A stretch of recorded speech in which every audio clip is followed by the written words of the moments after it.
Hi అండి. ఈరోజు video మండపీతల వంకాయ కర్రీ తయారు చేసే విధానం.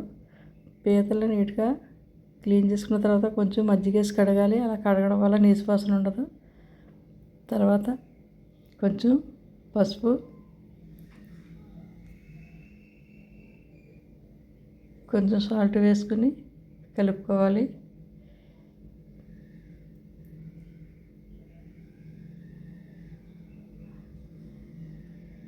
తర్వాత 2 ఉల్లిపాయలు ముక్కలుగా కట్ చేసుకుని ఉంచుకుని, తర్వాత 2 స్పూన్లు ధనియాలు, 1 స్పూను జీలకర్ర, అల్లం కొంచెం, 2 లవంగాయలు, 1 యాలక, దాల్చిన చెక్క, వెల్లుల్లిపాయలు పొట్టు వలుసుకుని ఒక 5-6 వేసుకోవాలి.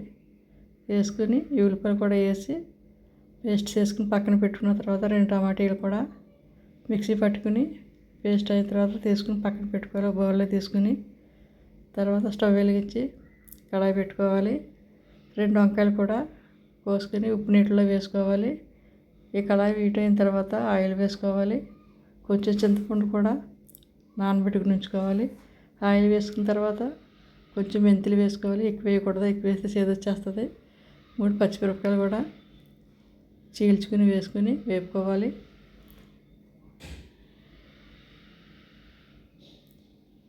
ఇలా ఫ్రై అయిన తర్వాత ఉల్లిపాయ మసాలా ముద్దగా మిక్సీ పట్టుకున్నది కూడా వేసుకుని ఫ్రై చేసుకోవాలి. కొంచెం పసుపు,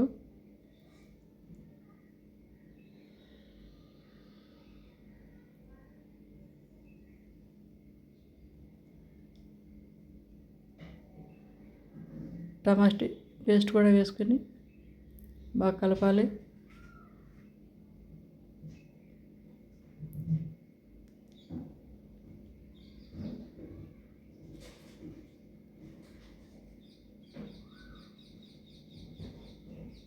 సరిపడా కారం వేసుకోవాలి.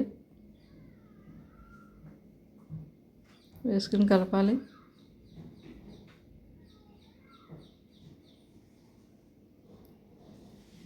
ఇలా ఆయిల్ సపరేట్ అయ్యే వరకు కలుపుకోవాలి.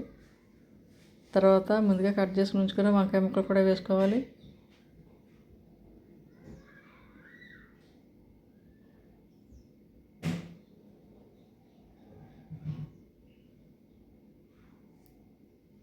ఇప్పుడు పీతలు వేసుకోవాలి. ఈ మండపీతలు గుడ్డు పీతలు అంటారు. చాలా టేస్టీగా ఉంటాయి. ఇవి సముద్రం పీతలు వేరేగా ఉంటాయి, మండపీతలు వేరేగా ఉంటాయి. మండపీతలు అనేవి బతికున్నాయే అమ్ముతారు. సముద్రం పీతలు అయితే చనిపోయినవి ఉంటాయి, ఐసులో పెట్టినవి అమ్ముతారు. ఇవి చాలా బాగుంటాయి, టేస్టీగా ఉంటాయి. మండపీతలు మూత పెట్టుకోవాలి.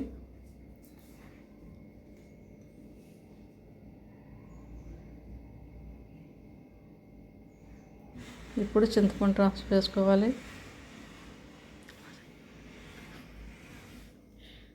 సరిపడా వాటర్ కూడా వేసుకుని కలుపుకుని మూత పెట్టుకోవాలి 2 నిమిషాలు. ఇప్పుడు ఇలా పులుసు మరుగుతున్నప్పుడు సాల్ట్ వేసుకోవాలి, ముందుగా వేయకూడదు.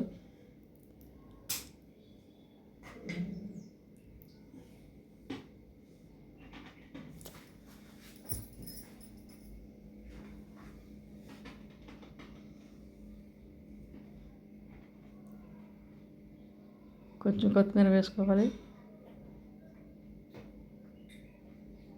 ఇది గుడ్డు పీతల్లో గుడ్లా ఉంటుంది, అది తీసుకుని అలా సపరేట్గా ఒక దాంట్లో వేసుకుని కూరలో పెట్టుకోవాలి. అలాగా, అంతేగాని కూరలో వేయకూడదు.